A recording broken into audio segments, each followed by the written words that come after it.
Hello বন্ধুরা, NB code ফার্মের তরফ থেকে সকলকে অভিনন্দন জানিয়ে আজকে আমার ভিডিও শুরু করছি। দেখতেই পাচ্ছেন আমাদের জব ঘাসের কাটিং শুরু হয়ে গেছে। আজকে পঞ্চম দিনের কাটিং চলছে।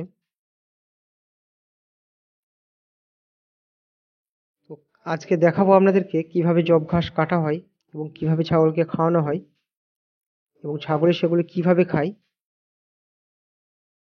তো বন্ধুরা দেখে নিই জব ঘাস কিভাবে কাটি আমরা, সেটা আপনারা দেখুন।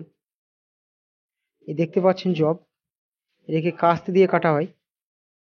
খুব সহজেই কাটতে পারবেন, তার একটাই কারণ এই জব ঘাসগুলি খুব নরম হয়ে থাকে, তাই আপনি কাস্তে দিয়ে খুব সহজেই কাটতে পারবেন। এবং এগুলি এই জমি থেকে কেটে নিয়ে গিয়ে ফার্মে সেগুলিকে কাটা হচ্ছে, সেটাও আপনাদেরকে দেখাচ্ছি। এই যে দেখতে পাচ্ছেন এগুলিকে হাতে কাটা হচ্ছে। এগুলিকে মেশিনে না কেটে হাতে কাটার একটাই কারণ যে এই ঘাসগুলির মধ্যে অনেক জলীয় অংশ রয়েছে, যার জন্য কি হবে, মেশিনে কাটলে এর ভিতর থেকে জলগুলো বেরিয়ে আসতে পারে, ফলে ঘাসটি ভিজে যাবে এবং ছাগলে খুব ভালোভাবে খাবে না। তার জন্যই এগুলিকে হাতে কাটা হচ্ছে, যাতে এর জলীয় অংশটি না বেরিয়ে যায়।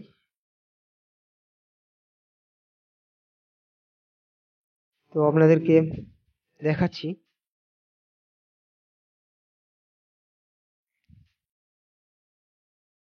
এই ঘাসগুলির মধ্যে কিছু সর্ষে গাছ রয়েছে, সেটাও দেখতে পাচ্ছেন। এই সর্ষে গাছগুলি রাখার একটাই উদ্দেশ্য, যাতে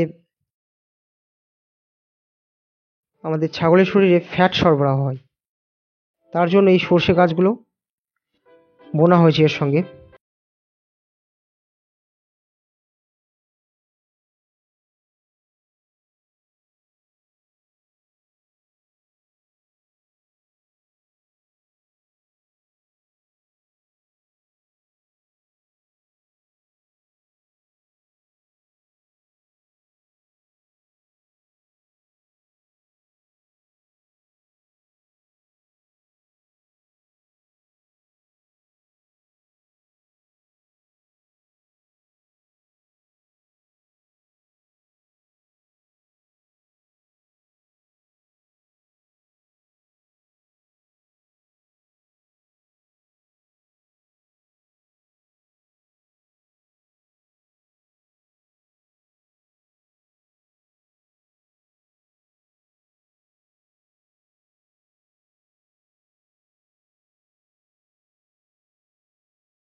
সাবস্ক্রাইব করবেন। আবার দেখা হবে আমাদের পরের ভিডিওতে। ততক্ষণ ভালো থাকবেন।